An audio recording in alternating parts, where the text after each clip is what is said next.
ఈరోజు ఈ కార్యక్రమాన్ని ఏర్పాటు చేసినటువంటి లాస్య స్టడీ హాల్ డైరెక్టర్ గారికి మనందరి తరఫున అభినందనలు చెప్పుకోవాలి. ఎందుకంటే మన సక్సెస్ని గుర్తించి ఫోన్లు చేసి మరి ఈ కార్యక్రమానికి సహృదయపూర్వకంగా ఆహ్వానించినందుకు కృతజ్ఞతలు తెలియజేస్తున్నాము. ఇక్కడ మనకి నేను వచ్చింది ఇక్కడ స్టడీ హాల్లో 2 months మాత్రమే. 2 monthsలో మాత్రం ఇక్కడ బాగా చాలా వేసవిలో మేలో కూడా ఈ ఏసీ అన్ని అందరికీ కల్పించి ఓన్లీ నాట్ ఏసీ అందరికీ కాకుండా అందరికీ కల్పించి చాలా సహకరించింది. ఈ విషయంలో మేము చాలా కృతజ్ఞత తెలియజేస్తున్నాము. నేను ఆల్రెడీ కాలేజీలో వర్క్ చేస్తూ అప్పుడప్పుడు చదివేవాడిని. నోటిఫికేషన్ వచ్చిన తర్వాత ఒక 6 months పూర్తిగా వదిలేసి ఇంటి దగ్గరే చదివేవాడిని. లాస్ట్ ఎగ్జామ్ మూమెంట్లో 2 months ఇక్కడ స్టడీ హాల్కి రావడం, ఈడ ఫ్రెండ్స్ కూడా నాకు విద్యారాజ్ సార్, ఇక్కడ వెంకటనారాయణ సార్ ప్రోత్సాహం, ఇక్కడ బాగా స్టడీ హాల్లో ఎటువంటి ఇబ్బందులు లేకుండా ఎటువంటి డిస్టర్బెన్స్ లేకుండా ఉన్న టయాన్ని బాగా ఉపయోగించుకొని ఇంకా డిస్టిక్లో 14th ర్యాంక్ రావడం నాకు చాలా ఆనందకరం. 81.4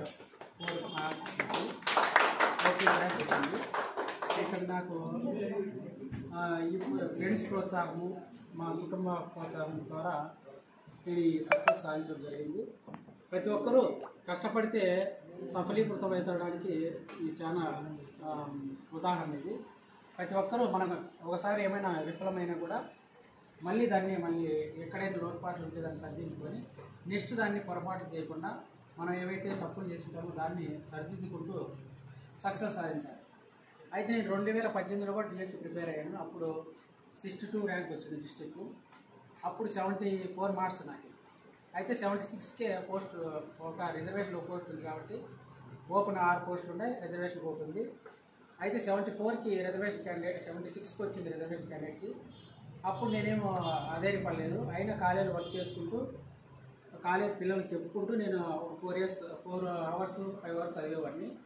నోటిఫికేషన్ వచ్చిన తర్వాత దాని మీద పూర్తి ఫోకస్ చేసేసి ఎక్కడైతే నేను మిస్ అయినానో కంటెంట్ కానీ మెథడ్స్ కానీ ఇట్లాంటి వాటిలో దాన్ని సరి చేసుకోవడం జరిగింది. ఆ విధంగా నా సక్సెస్ అనేది ముగించడం జరిగింది.